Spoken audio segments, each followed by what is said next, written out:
Good evening and welcome to The Journey Home. Thank you for joining us on this program, which every week I have the wonderful privilege of introducing to you men and women who, because of their love for Jesus Christ and willingness to follow Him wherever He calls them, are called back to the Catholic Church. And I have a guest this evening whose name you have seen after many shows on EWTN. He's the executive producer, executive vice president. What's the right title, Doug? Let me get it right. Vice President of Programming and Production. Vice President of Programming and Production, Doug Keck.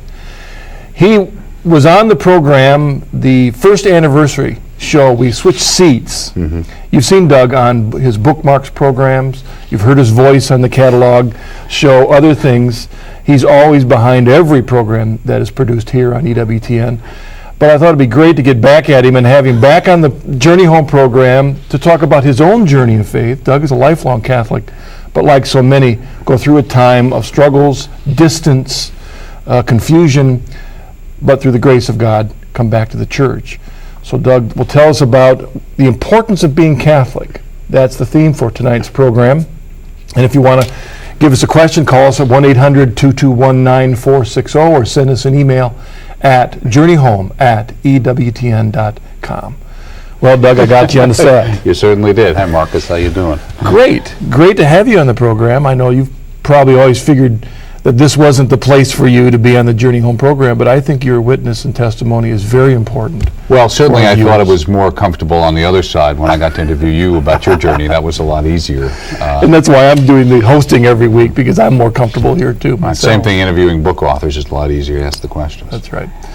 But let's start, as I usually do, and ask you to give a background to your journey, where you came from, and why you ended up in left field. Oh, is this? You mean on my way back, hopefully? Right. Yeah. Well, I guess I was raised Catholic in New York, and I went to public school in the beginning, but got into Catholic school at a time when it was very difficult to get in. You had waiting lists, and one day I came home from school and. My mother announced to me wonderfully that I was going to Catholic school, so I did as of like 5th grade, 5th through 8th grade, St. Pius X on Long Island, and went to a wonderful high school on Long Island. It's still there today, called Holy Trinity Diocesan High School on Long Island, and my father was Lutheran and my mother was Catholic, but we were raised Catholic, and my mom was always very good about getting us to Mass. Thought it was important we go to Catholic school. She was sick a lot when I was younger, so it was a little hard for her to kind of make sure we always got to Mass, but we basically got to Mass, and my dad was always good on making sure we got there, and they made sacrifices. We weren't any big money-earning family for us to be able to go to Catholic school, which even back then cost a decent amount of money.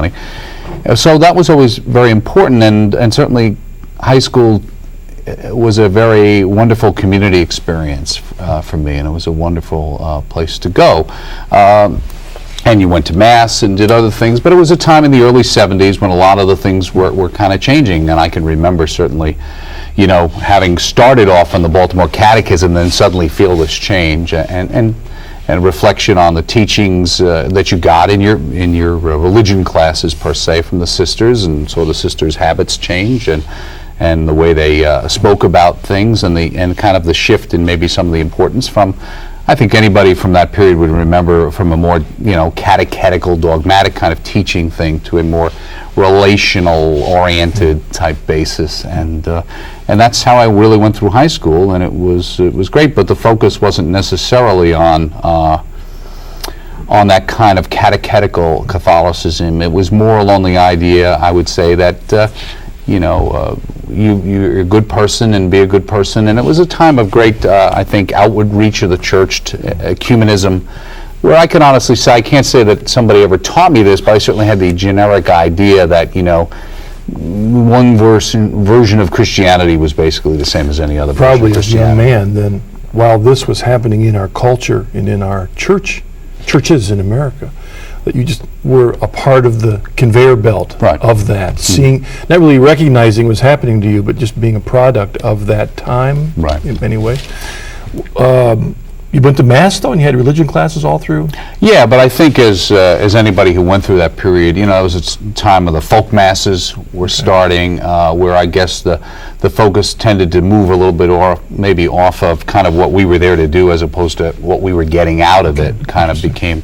And then a lot of religion classes, I think were very heartfelt and meant well, but, putting collages together with pictures and listening to, we used to kid and say, listening to Bridge Over Troubled Water and things like that. Again, very humanistic, at least in humanitarian, in the sense of caring for people, and it was at the end of the Vietnam War, so there was the peace moratorium, and a lot of those things were the focus, and so it wasn't about the sacraments and you as a Catholic and why it's important to evangelize or live out your Catholic life.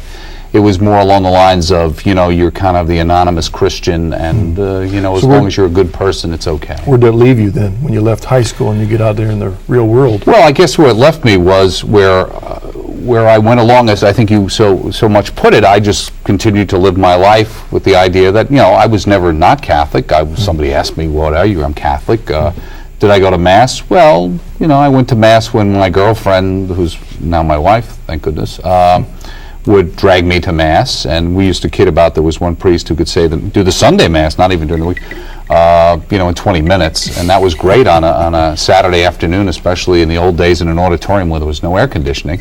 And so, I went to Mass because she said, this is a good thing, we should go to Mass, but the idea of going to Mass, that not only did I get anything out of it, but even feeling that I was obligated to go, because one of the kind of osmosis things that you kind of got from your teachings in the culture was that, the whole idea of you have to go to Mass because it's a mortal sin or that, that all kind of faded away, and it became more, well, if you get something out of it, you should go, and if you're not, well, God understands, and again, it wasn't so overt as means it was just kind of like the old boiling frog, things kind of changed around you, and you didn't realize that necessarily things had changed. And probably one of those dogmas that was kind of growing was this dogma that says, well, that's the way we used to do it, but we're doing it different now.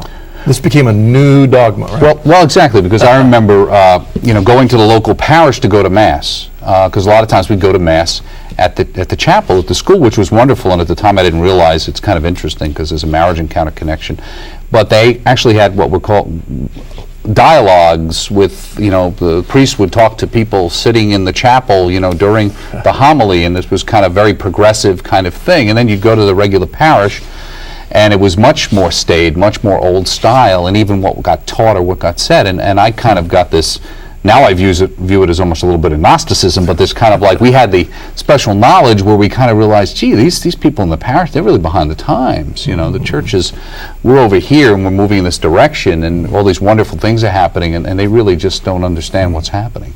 But I know because I got it in my high school. If you were to describe maybe the most distant place where you arrived in your journey, I'm not trying to go into intimacy in the confessional, but if you describe how you understood being a Catholic at that time, maybe in your most distant. Well, I guess as once getting through college and getting into the workforce, I guess the most distant I'd have to be would be to the point where I really thought that questioned. Certainly it didn't really matter what you were.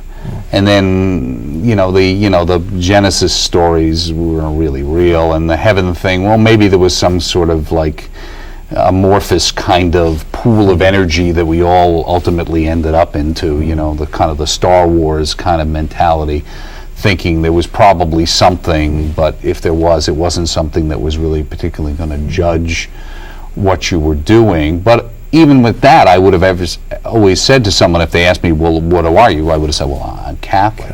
I was never not almost Catholic in my mind.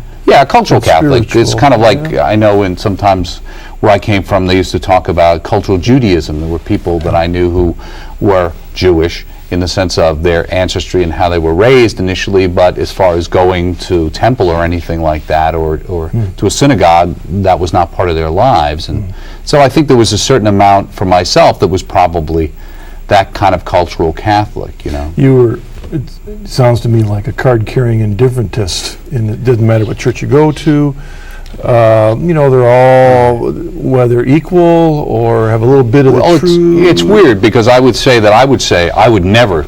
There's a part of my Catholicism which maybe was triumphalistic in a way. I would never think of going to another church because I just would think, well, what would be the point? Because if Catholicism isn't it, then nobody else is going to have it. Yeah. So I would kind of say it was okay for you to be whatever you wanted to be, and it's probably all the same because, as one priest one time said, God didn't come to say, have a nice day, but that was kind of the idea, the old happy face model of saying, Jesus came to tell everybody you're okay, I'm okay, like the book was in the 70s. And I think that was it, but I would never have thought of not right, completely abandoning at least your cultural Catholic quote middle name or the end of or if I was going to leave Catholicism, I wouldn't go anywhere else. I'd go nowhere. Interesting though. Okay, you're Catholic, though we might question whether it was really Catholic. But in the midst of that, had you also set Jesus aside? In a sense, in other words, you said a lot of other things about being a Catholic society, but was Jesus just out there? Was he ever a part of the center of what you were at that point? Or? No, I would say not. And again, even for a Catholic, many times, and I'll say this, is that, saying Jesus, to me, Jesus is our Lord. That's how I was raised. Just like someone will say Mary, I'll say Our Lady or the Blessed Mother. That tended to be the way we would think the terminology you're more comfortable with. And the reference point. And again, because there was a level of in a Catholic Mass of a respectful type situation. So I would say in that that era of going through college, going to work where my focus was on getting married, starting off in my career, what I wanted to do, where I wanted to accomplish. Again, it wasn't that I just didn't think about it. It just didn't come up. And I have to admit, nobody else brought it up. I'm not blaming anybody, but there wasn't anybody coming to me and saying, hey, Doug, what about Jesus in your life? Or what about, it just wasn't there to even be discussed. And the people who I met and dealt with as friends certainly were people I all went to high school with, and they're all good people and good Catholics, quote unquote, in the same way, but they wouldn't have thought to stand at a party and say, gee, Doug, how are you doing in your walk? Or, gee, I notice you don't go to Mass anymore. That was another part of Catholicism, I think, which is true for all of us, is not all of us, but for me, is that it's a very private thing. Yeah. And I know sometimes I would say at that point in time, if I had seen somebody, hitting a Bible or talking about Jesus, my reaction to them, and I can remember thinking, was, I don't need to prove to anybody about my relationship with God, whatever that may be. And if you do, then there's probably something wrong with your walk. So I don't need to do that. The danger of those platitudes is that it can inoculate us. Oh, sure. Inoculate us that I'm in great shape. Even though we might belittle that old philosophy, I'm okay, you're okay. But yet in reality, a lot of us lived that way very really. We had these things that protected us. We had an image of ourselves. In fact, interestingly, with verbal engineering, even making it hard to address Jesus because we have these other terms that we use for him, so we keep him protected, and there we are. What broke through the barrier? Opened your heart to the reality of being a Catholic? Well, I think I spent a couple of years working in television and some things, and I would say that one of the things when you deal in that kind of a business, again, religion. Tell me more about some of the stuff you used to do. Well, I worked in some sports and did some things like that. I worked on some channels, American Movie Classics, Bravo, other ones. Worked on the startup of those. Actually worked on something called the Playboy Channel for a period of time in my life. Yes.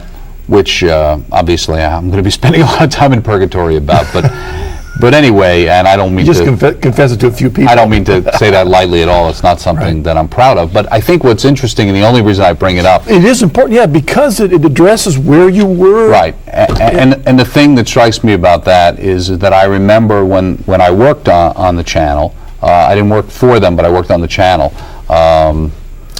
Is that it never struck me that there was a problem. And I never had one person who ever came up to me who was a friend, whoever said, well, how could you do that? Why would you work on that? And again, it's not because it's their responsibility, it was mine. Right. But it's just interesting that I think back and say how it never even fazed me Interesting, yeah. that this was a problem. And I guess part of it was the culture at the time. You're talking about the very early 1980s.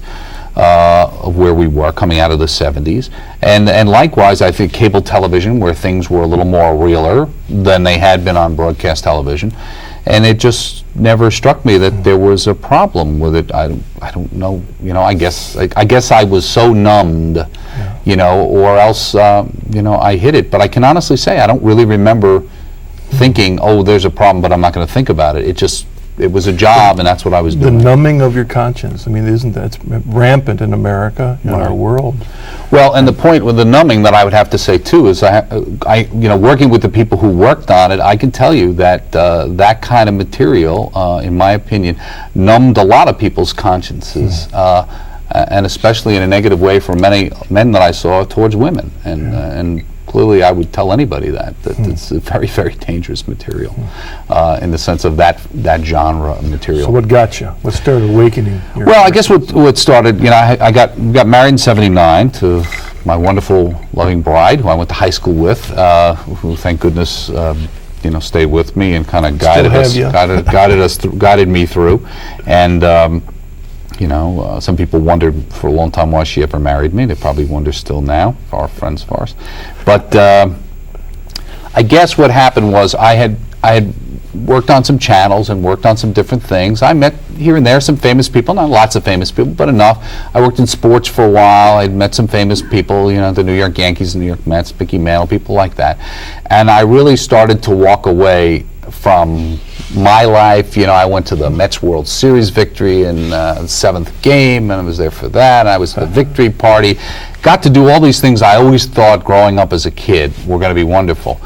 And I realized they were okay, but they don't last and they don't make you really happy, and they're very transitory. And it was a combination of what was going on in my job combined with finding in my home life that we were fine, things were okay, but it was just okay. And it was kind of like, gee, the old Peggy Lee song was, "Is that all there is?" It just started to feel like, there must be something else besides this. I mean, for me, I had done better financially than I thought I was going to do.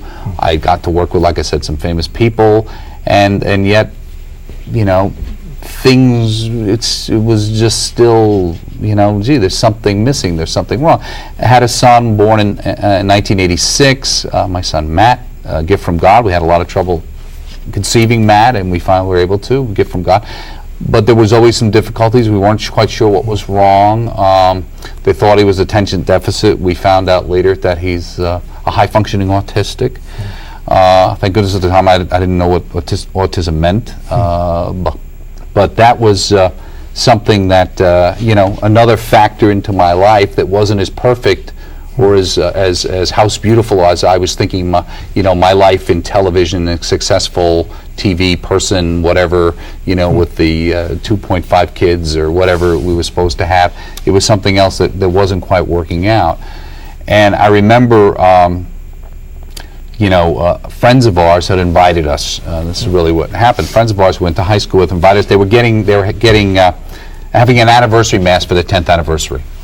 And so a bunch of us went to high school with them and us, and we went to it, and we went to the house, and it was these big banners up at the house, and people holding hands, saying the Our Father. And I'm like, I never saw somebody say grace before meals. I mean, I was raised as a Catholic, but I can't say that my household was inundated with Catholic gestures or things like that. So that was kind of new for me.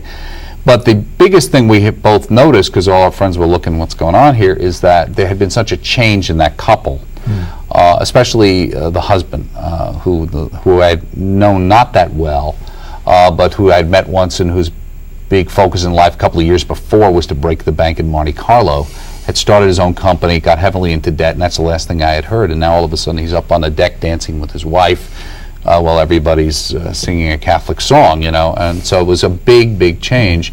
But the one thing both my wife and I think walked away with was to say, gee, I wouldn't mind having what they seem to have. And it was kind of like, well, how did that come about?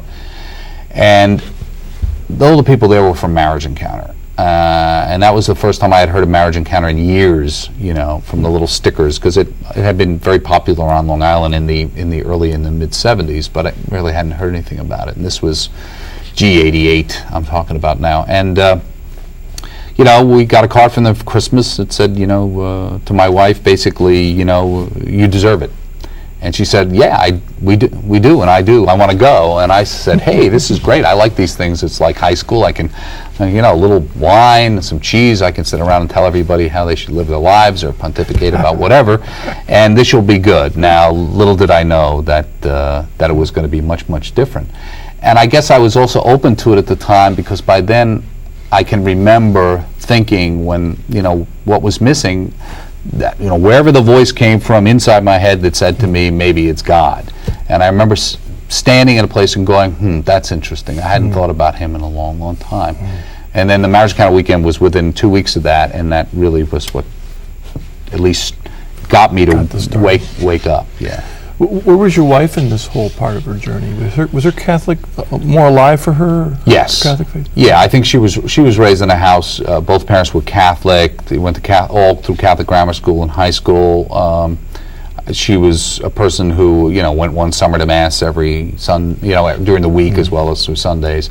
Would always try to go to mass. If she probably didn't go to mass, it was probably because of something that roadblock I'd throw in her way of getting there.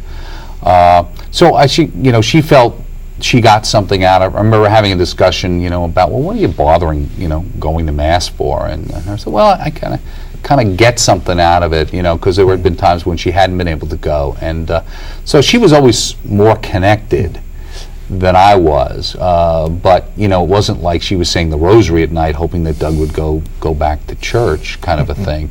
It was, I don't know. At least not to your Not knowledge. that I know of, but I don't think that was going on. So the experience at Marriage Encounter was a life-changing? Yeah, I mean, it Changing? sounds hokey to say it, but when you're telling somebody that, but I have to say it certainly changed my life around, because the biggest thing I got out of it was, and there's, go through the weekend and some questions they ask you to think about it, and really what comes out of it, the bottom line is, why are you living? Why are you here? Are you here to play golf? Are you here to make money? What are you here for? And where does God fit into that? And where does your wife fit into that? And just really getting the idea that, that though I write down on a piece of paper that what's the most important to me is God and my family, and that the reality is if I really write down what I really spend all my time on, it's usually the inverse. And a lot of us have heard that by now. And so that was part of it. And then realizing that really that God is there and present all the time, not just this idea that you show up on Sunday and there he is, hello God, how are you? He's obviously he's present in a unique way, in a real presence in the Eucharist, but that idea that God is always there, always part of your life and available to you if you're open to him. And the fact that as Bishop Sheen said, marriage takes three.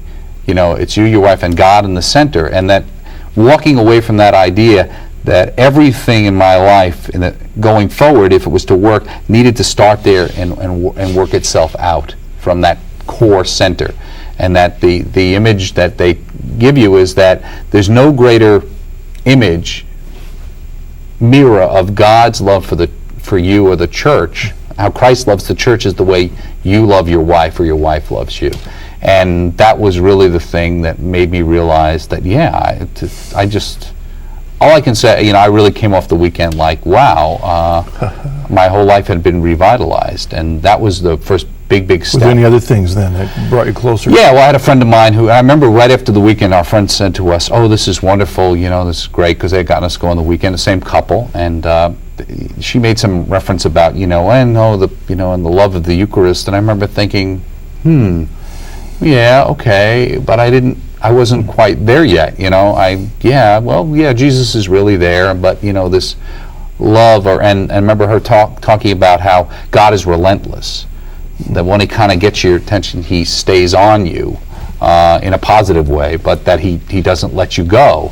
And I was able to go on a Cursillo that the husband of this friend of ours sponsored me to go on, and so that took me personally to the next step of kind of moving into a more faith-oriented or theology-oriented, because the Cursillo is a short course in Christianity or Christ, which I guess is a Spanish. And so you got more of that idea. And out of that, I really walked away with the idea, the image I always had in my mind was, I ultimately realized that I was standing in this darkened room, and that outside was all this light, and the only person who was keeping that light from coming into my life was me. And that it's not that I had to look for God, he was there. I had been somehow shut him out, and that I just needed to open up the blinds, open up the door, and there he was.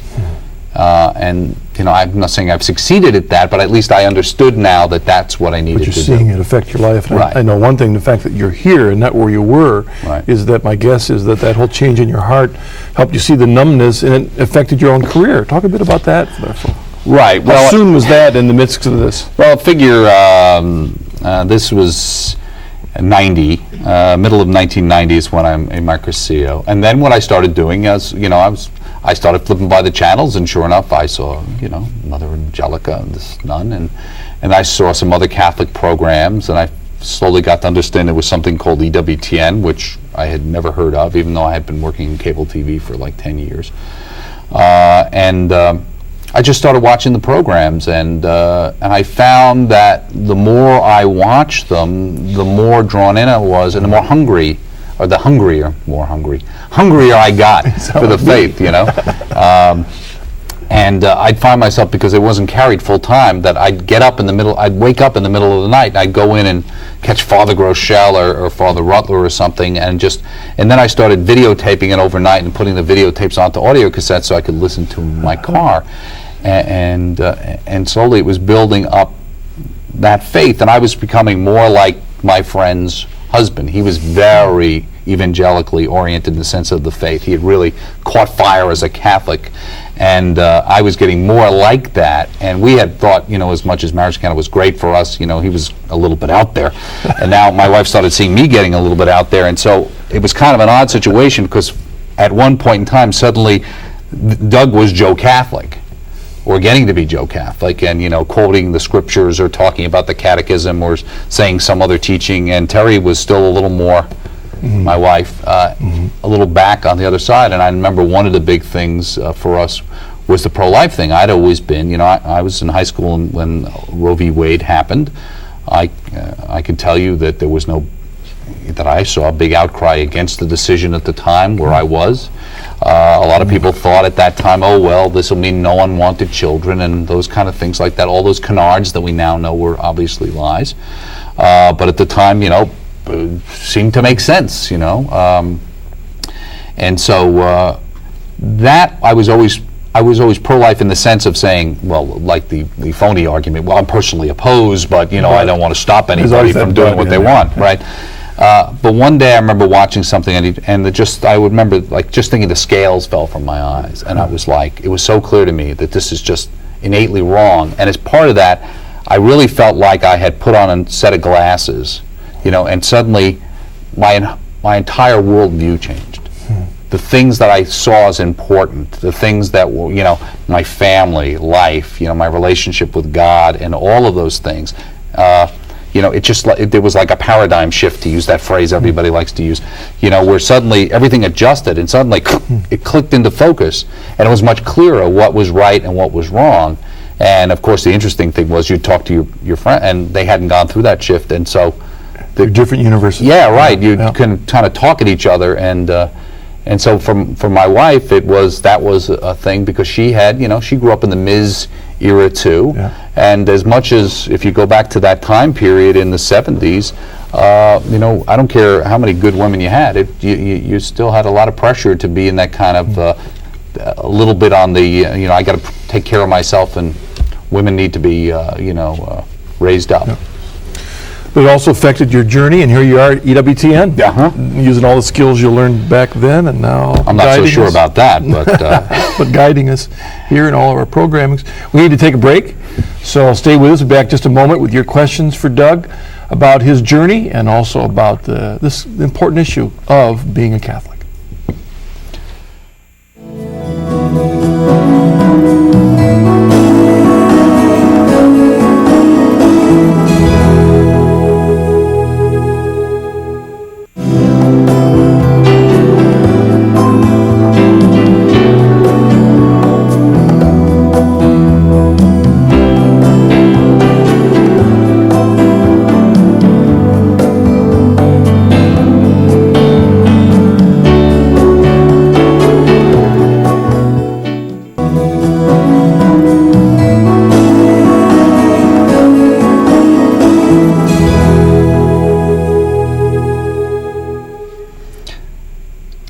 Welcome back to The Journey Home. My guest this evening is Doug Keck.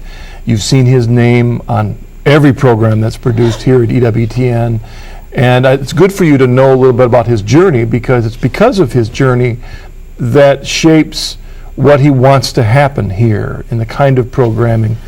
Would it be correct to say that you don't want to happen to the people in the audience what happened to you in terms of losing the centrality of what their Catholic faith is? Right. I think the thing that I would have focused on, and which I got from Mother's vision for the network and things when I came here, and the other people were here before me, but certainly that idea of trying to connect people with the truth. And I think a lot of what happened to people like myself was we had grown up in a church, as you would say, the conveyor belt approach. We kind of got on it, and you listened to sister and you listened to father, and everything was fine, and that you just went along there, and everything would be taken care of, And what happened was the church went through some adjustments post-Vatican II, and certain times there was some experimentation and other, concepts that in the past might have ended up as theological discussions in retrospect in some seminary were being talked about in everybody's parish.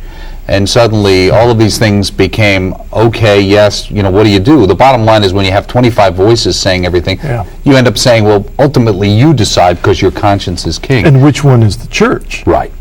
And all these voices claiming to be the voice of the church. And coming from Long Island with Jones Beach, I always like to think of the undertow. And anybody who's been in an ocean, you go out in the water, and about 20 minutes, a half hour later, you walk back up onto the beach, and you're stunned to realize that, wait a second, I am not at the place on the beach that I entered the water. I have to look for where I was before.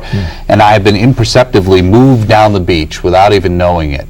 And that's how I kind of think of the thing in relation to the church, that unless you're anchored to Peter, anchored to the magisterium, you will drift down the beach without even knowing you have ever drifted. You can't feel that slight current. Right, and that's what it's there around us all the time. Right, and that's the current of society, the current of culture.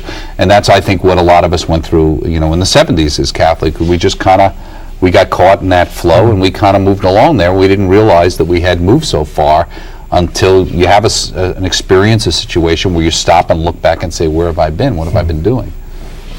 I remember when we came into the church, one of the first things we did was take a course on natural family planning from a Catholic nurse. And while we were taking the class, we realized soon that this natural family planning was actually being taught as a contraceptive. How to use it to not have kids. And my wife hit the ceiling on that and challenged them that the reality is that we have to, yes, it can be used both to have children and to delay, but given the current of our culture, if we're going to err on either side, we've got to be careful of the pressure from our culture to be calling us to have only the 1.2 children or 2 point whatever it was. Well, to be fair, though, I'd have to say to that person, at least this nurse is attempting to teach NFP, because that's countercultural to begin with. Because I remember going to pre-Cana before we were married in the late 70s, and God bless those people, they brought it up. I looked like, I used to call, my mind at then time, they used to call it the rhythm method or whatever, and it was like a Russian roulette with God. You're just playing this kind of a flip attitude. So, I had just come out of, being educated, quote unquote Catholicism, and when they brought it up, I thought it was like it was a joke. And now I realized much later the mistakes I made. And once you read Humanae Vitae, the greatest thing about that is you realize the Pope was 100% right, and everybody who said he was wrong was 100% wrong. That's right. Let's take our first email. This is from Mary Higginbotham in Jacksonville, Florida. Dear Marcus and guest, my husband and I have returned to the Catholic Church, praise God. What practical things can we do to prevent our high school age children from drifting into the cafeteria Catholic culture we were a part of from our college days until just a few years ago? Thank you and God bless. So she's asking just a couple practical suggestions on not just high school, but we've got this whole journey of parents and children. What can we do? Well, you can watch Life on the Rock, of course. And there are other children's programming that's in the afternoon. Some we try to have. I think that's a real tough question. Speaking for myself, my children have not reached that age yet. So, I always try and say when I have friends who have issues and things, and you always pray and you say to yourself, all you can do is the best you can do. and pray and realize that God gives everybody a free choice, and that to some degree you can't control everything. But I think the thing that we'd go back to, the conveyor belt idea, which is to say, you have to realize it's only going to happen because you do it. And I think you have to decide that your priority are your kids, not your job, not your friends, not your lifestyle, but your kids. And you have to, A, live out that priority, and they've got to see that they are your priority.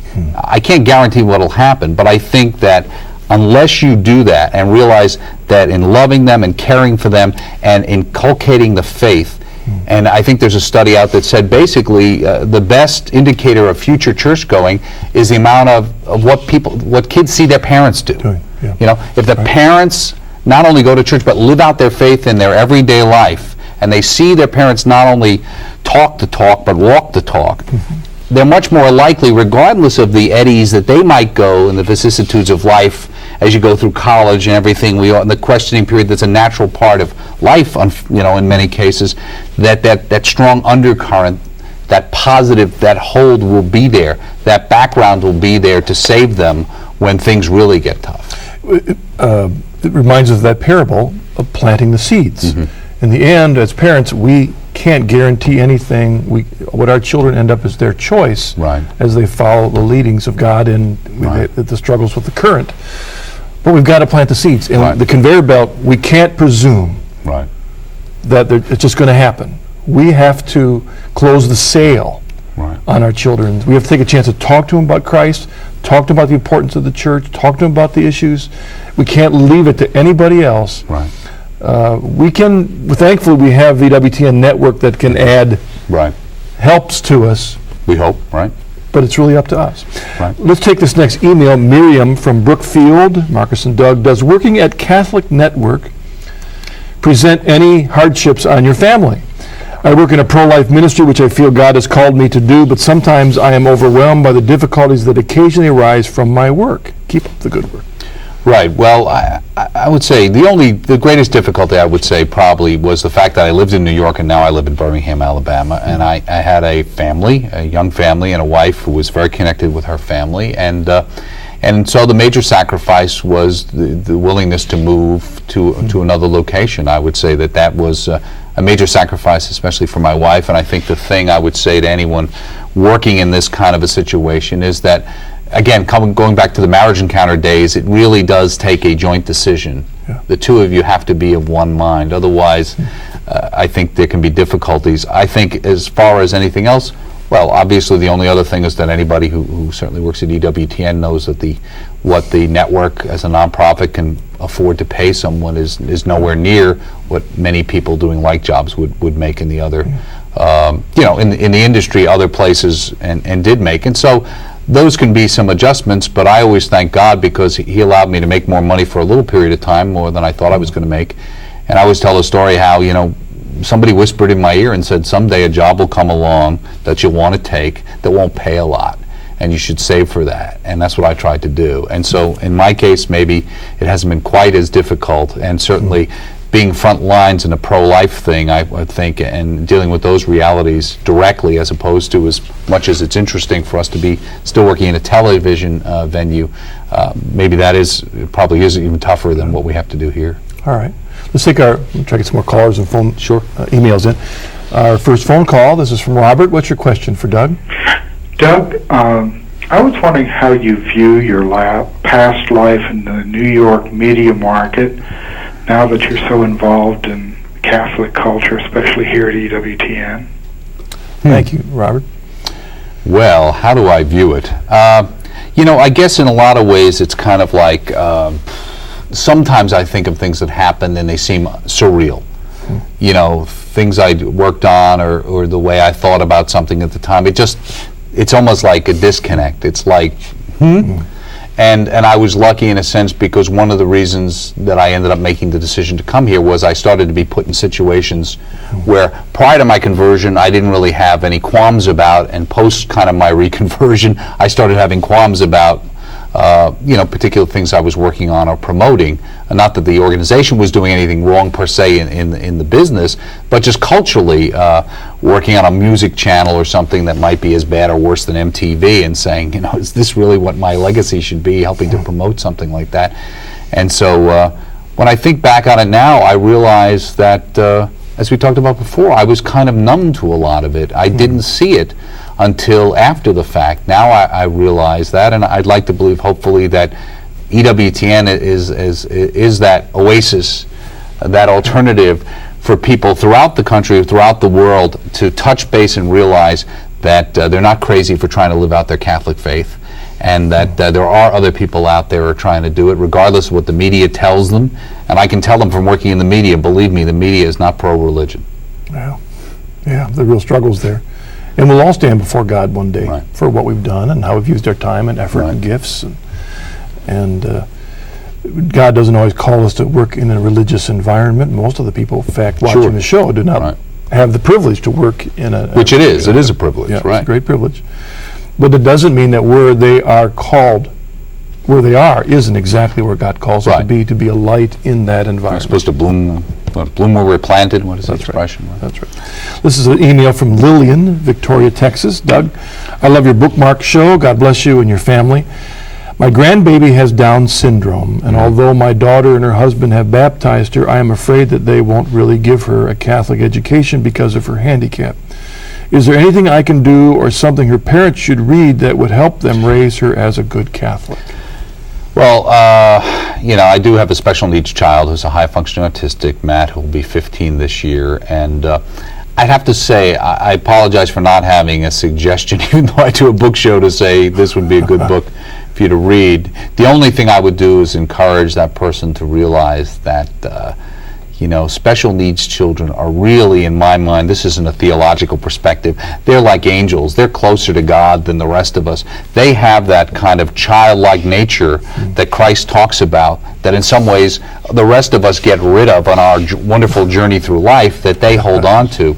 And I've learned more about redemptive suffering, more about life, more about honesty, more about caring from my son than I could have, and I don't think I would be here if, on top of all those other stories, without him, and seeing what he came through. And I always tell a great story. One time there was someone who was teaching him in a special ed Catholic class, and my wife happened to overhear it, and they said, do you know who God is? And he said, yes, God is our Father in heaven, because he is verbal. And she said, well, sometimes when people think that, God could be mother too. And my son said, no, Mary's the woman, God is the Father. So I said, he's got it straighter than a lot of other people, a lot more. So all I could say is that a special needs child to me is a gift from God. I think you're given special graces. I think you learn more about life and what's really important in life. And it doesn't mean it's not difficult, but I think you get so much out of that, and you can learn so much from that child, and they can learn a lot. And not only do they learn a lot, but if you listen closely, they'll teach you quite a bit. Let's take our next caller from Texas. Hello, what's your question for us tonight? Hi, Marcus. My question for your guest has to do with the marriage encounter weekend that he mentioned earlier. I'm trying to get my wife to go on one of those with me, but she doesn't seem all that interested. What happens, I guess, when only one person in the couple is more interested than the other in preserving a marriage? Thank you for your question, Sam. Yeah, well, the one thing I would try to always make sure, because anybody in my old marriage encounter friends want to make sure the marriage encounter is for good marriages that you want to make better. If you are, in fact, having difficulty in a marriage where there's actually some sort of abuse of some form, whether it's alcohol or drugs or physical, or that someone's contemplating divorce, or that there's been infidelity, there's a wonderful program called Retrovi that is actually specifically focused on that. But as far as a marriage encounter, if you're in a situation like most people are, really, where it's just more that your marriage has kind of gotten into the kind of, little stale, and because we live in an environment where many people who have been raised either coming out of broken homes, unfortunately, or have been taught that I have to protect myself. I have to watch out for me, looking out for number one, as opposed to us, as opposed to that, the two shall be one, that whole concept of you melding together in this wonderful sacrament that you give each other when you're married. The priest doesn't give it to you, you give it to each other. At least that's my understanding of how, which is unique about that particular sacrament. So I guess all I would say to someone is, like they said to us, you may not need it, but you probably deserve it, and we deserve it. Our relationship is important to us, otherwise we wouldn't have committed ourselves to each other. So why wouldn't we try to do anything to make that number one in our lives and how we live it out? All right, Doug, thank you. Let's see if we can get another caller in. Catherine from Florida. Hello, what's your question for us? Hey, Marcus, thanks for taking my call. Sure. And Doug, well, given the sacrifices you've made, what would you say would have been your most pleasant surprise, your most happy experience about coming to work at EWTN? Well, the first thing, Besides being on a Journey Home program. right, of course. First, I stipulate is to say, I far from being someone who's made lots of sacrifices in their life. I mean, when push comes to shove, I mean, I'd be happy. I'm not looking to trade with anybody. I mean, God's been pretty good to me throughout my life. I had wonderful parents, wonderful childhood. I got a wonderful wife, a wonderful family. All those things without platituding it up. But really, so I don't really feel as if in the big picture of things, I've had to suffer at all. As far as the most pleasant surprise at coming at EWTN, I guess that's a tough one. I guess the people who work here, the vision that Mother has for the network. I guess the greatest thing is that, to some degree, like any other job, you're working at it, you're very close to the work, you don't always see it, and you go someplace, and you run into somebody, you read a letter, you read an email, or you get a phone call or something else from somebody who's been touched, whose family's been touched. We get so much people from nursing homes and that. My mother, she watched EWTN every night when she had cancer and she was dying. If it wasn't for that, I don't know what she would have done. And I guess that is probably the greatest reward any of us, certainly I would say, that I've gotten here, is to realize when I lift my head up from it, that, which is what's so unique about this, and it is a gift to be here, is you actually get to work on something and see the positive results. I was thinking in relationship to when you were in New York, you mentioned that because of the level at which you had risen, you got to meet some really important people. And then we've got to meet some pretty neat people here, haven't we? And think about, mention some of the neat people that, the people on the shows, like you're watching Father Benedict at night and never dreaming. Well, it's funny because I remember my wife and I, before we came down here, when we started thinking about it, and again, coming down here was a function of honestly feeling pulled to come and work here. I remember my wife, Terry, by then, we really had synced back up. We wouldn't have been able to come. And I was talking about it one time, and as a story, one time I was at a meeting and somebody said, and we're going to make sports, this particular sports entity, number one in that year. I remember thinking to myself, I could care less. And I went home and told her that, and we were talking about famous people, and she said, well, to us, the people we care about that we see are the Mother Angelicas and the Mitch Pacwas and the Benedict Rochelles and the Father Rutlers and the Monsignor William Smiths. They're the people who we're interested in hearing what they have to say. As models for our faith, models for what we do with our life. Exactly right. I mean, it's not saying anything negative about some of those other men and women in the media, but these are people that... And many of those are wonderful people, and many of them are wonderful Christians living it out and are struggling many times themselves between that dichotomy between what they do in their job and how they live it, and at the same time, as Catholics, there is a level of staying engaged with the culture, that it isn't our job to run and hide away. It is our job to stand up for what we believe and to try to have an impact on the culture. Well, in closing, you come on this journey in and out, or just drifted away from the church, now you're back, and we talk about the important things of being a Catholic. Talk about, maybe in conclusion, how coming back, renewing your faith has drawn you closer to your Lord Jesus.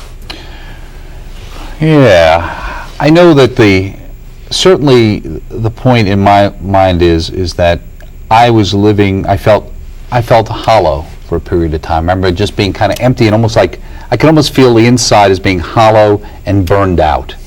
It was like it hurt inside, and it was just this kind of burnt out feeling about people, life, and coming back through marriage encounter, Cursillo, learning about my faith, really getting a better understanding of the real presence and the wonderful gift and the unique gift we get in the Mass, and the Rosary and all these other devotionals, and the caring of the Blessed Mother but certainly that relationship that centers with God, with Jesus in the center of our marriage and our relationship. The two shall be one, and just realizing that just the priorities that I guess it was Gail Sayers who said, I am third, God, my other man, and myself, and that kind of idea of really seeing that not only Jesus in an abstract way and even in the real presence, but Jesus in my wife, and Jesus in my son, and Jesus in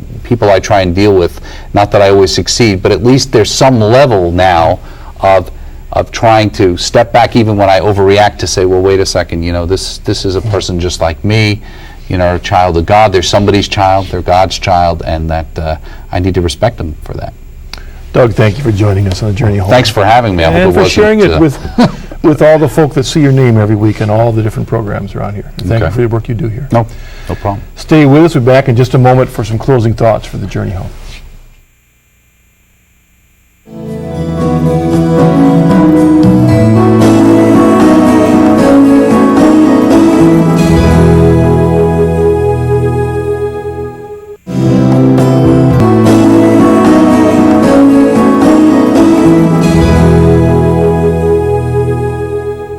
Welcome back to the Journey Home. Doug Keck has been talking about his own journey of faith, brought up in the church, but like so many, kind of go through the conveyor belt, leading to numbness.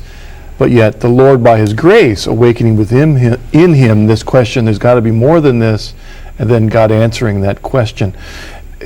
His life emphasizes the fact that every single one of us must be a convert. We are never born Catholics. Just because we're baptized doesn't guarantee that we're now going to live a faith-filled life. We're called to the second conversion, as the spiritual writers talk about. And I thought, if I have a little time, to read a paragraph from the Catechism, which it says, Christ's call to conversion continues to resound in the lives of Christians.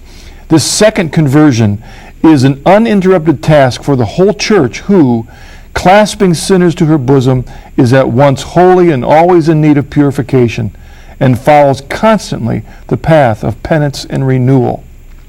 This endeavor of conversion is not just a human work, it is the movement of a contrite heart, drawn and moved by grace in response to the merciful love of God who loved us first. Doug described that in his own journey, how God would not let him go, but still it involved his willingness to grow and to accept and to change.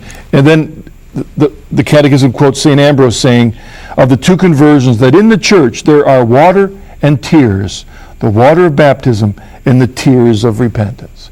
Every one of us needs to accept Christ's forgiveness, to accept it into that void that Doug talked about, and then by receiving His grace, live it out in our life, in the lives of others, reaching out in love. Thank you for joining us on the journey home. It's always a pleasure. I'll see you again next week. God bless.